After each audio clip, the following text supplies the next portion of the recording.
On y va pour la section contact pour passer de ça à ça. Allez, on y va directement, c'est parti. Tac, tac, tac, ici. Section contact. Hop, la petite démarcation, très bien. Ensuite, on vient en dessous, point section contact. Directement. On va lui donner un padding bottom de 100 pixels. Je vous avais dit, en général, ça sert à ça, juste les classes sur les sections, c'est pour rajouter un petit peu de padding. Ensuite, section contact H2. Le titre, text align center. Color, hashtag 333. Font size, on lui met 48 pixels. 48 pixels à notre titre. Très bien. On lui met font weight 400. Donc ça c'est le gras. Margin bottom 50 pixels. Et en padding, on va lui mettre 70 pixels en haut. 0, 0, 0. Hop. Le section contact H2 strong, donc le strong qui se trouve dans notre H2, eh bien on va pouvoir lui donner un font weight à lui de 900. Et c'est ça qui va nous faire la différence pour le titre. Ça fait un petit effet assez sympa, regardez, où on va avoir rentré en contact ici. Et la même chose là, avec ça qui est plus bold que ça. Et de mémoire même, j'avais changé la couleur, mais au final, je m'étais ravisé.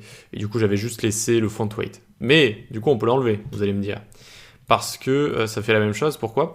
Parce que la balise strong ici, strong, eh bien, elle rend déjà le texte comme ça gras à l'intérieur. Voilà. Je m'en étais servi pour changer la couleur, mais au final, je m'étais ravisé. Donc, voilà. N'hésitez pas à utiliser strong ou span si vous voulez faire ce genre de petits changements de couleur. Et là, donc, il n'y a plus besoin de changer le gras vu que ça le met de base. Le point container form.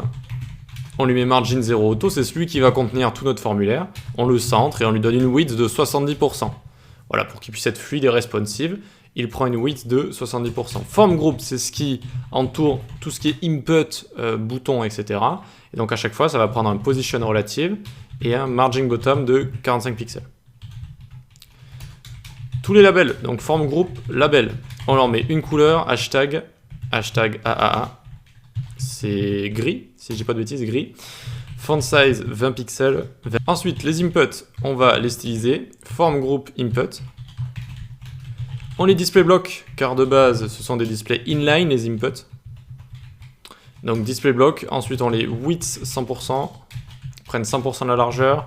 Un peu de padding, ça fait toujours du bien aux inputs, ça rend vraiment mieux. Border, none, outline, none. On enlève bordure et outline.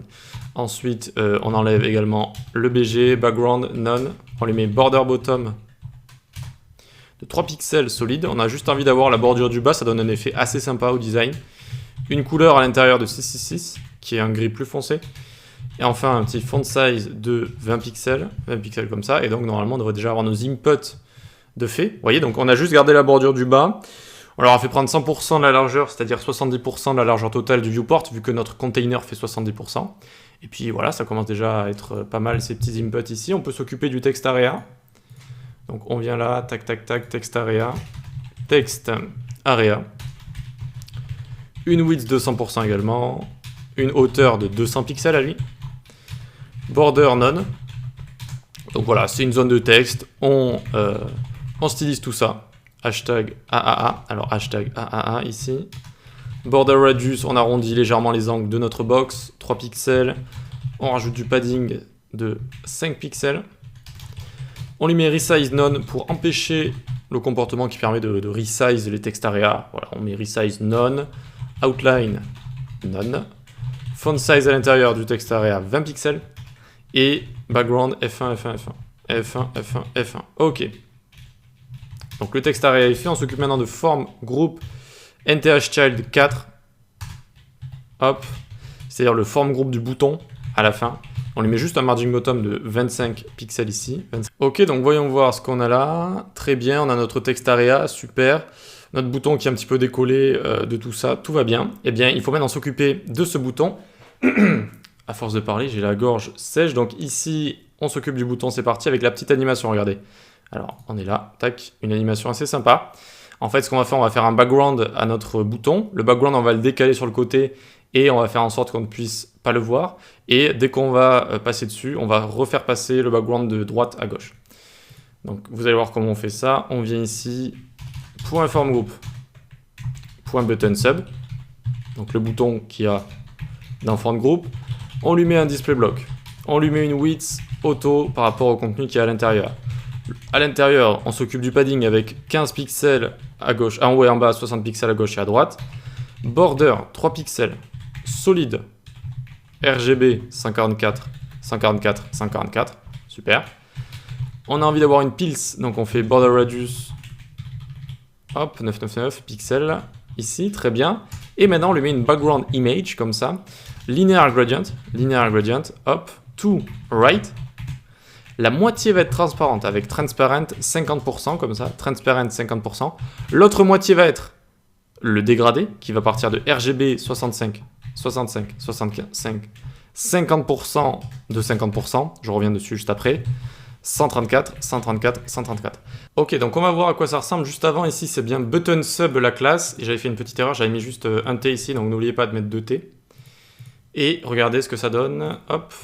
On a bien notre formulaire avec le bouton qui est ici, la moitié transparente, la moitié avec notre dégradé.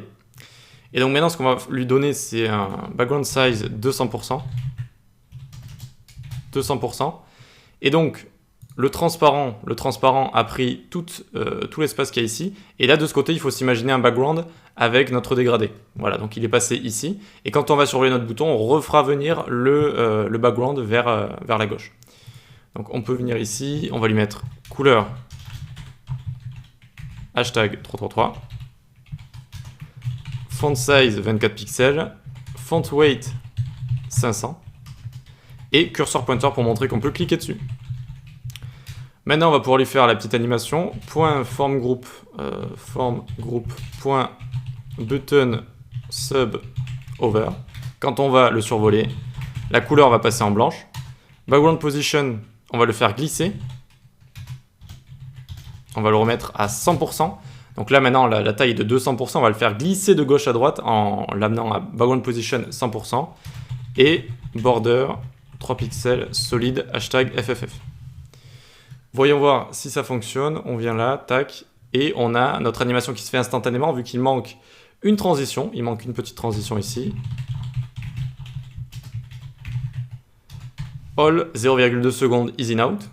Et hop, on a notre animation. Oh, elle est assez rapide. On va la mettre un petit peu plus lente. 0,4, ça devrait le faire.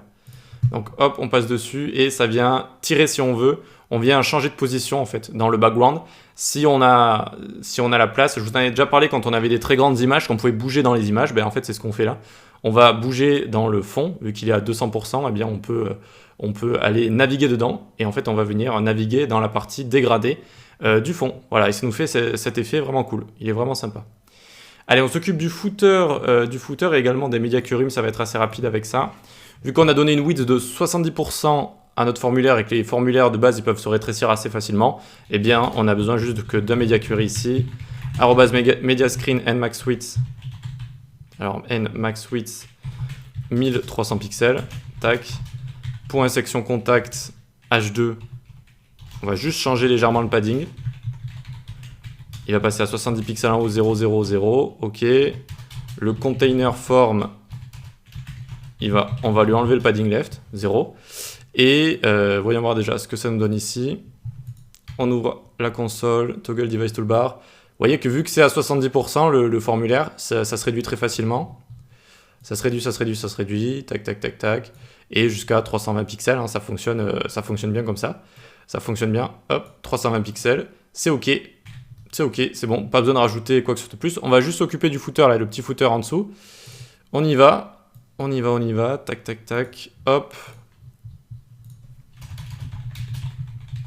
Footer, et footer ici également.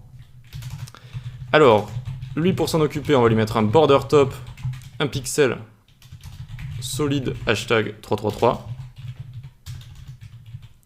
Tac, width 100%. Text align center pour centrer le texte du footer. Et padding 10 pixels 0. Ok, donc regardons le footer s'il se comporte correctement. On a le footer qui est tout en bas ici, ok. Ben en fait on va réduire tout simplement, hein, donc on va arriver jusqu'à 320 et on va avoir le footer qui est bien ici là. Très bien. Très bien, super, ça fonctionne ouais, jusqu'à 320, c'est nickel, c'est du nickel. Le footer qui est juste en dessous. Allez donc, regardez quand on va cliquer sur les éléments là, quand on va cliquer, certes ça nous amène aux différents endroits, mais on aimerait deux choses. On aimerait que déjà le menu se ferme quand je vais à un endroit, c'est-à-dire je clique, ça m'amène à l'endroit puis ça le ferme, et j'aimerais avoir un scroll plus doux que ça. Et donc je vous avais parlé du scroll behavior, pardon. On remonte tout en haut, et regardez ici on va le décommenter, scroll behavior smooth, et regardez, ici, alors déjà on peut cliquer là si on veut, et c'est très doux quand on va scroller, vous voyez, hop, hop, le scroll est beaucoup plus doux comme ça. Voilà. Donc ça c'est assez sympa, c'est assez facile à faire. Maintenant on va s'occuper dans la prochaine vidéo, lorsqu'on va cliquer sur les éléments quand on sera ici, eh bien ça va fermer le menu. Allez, à tout de suite.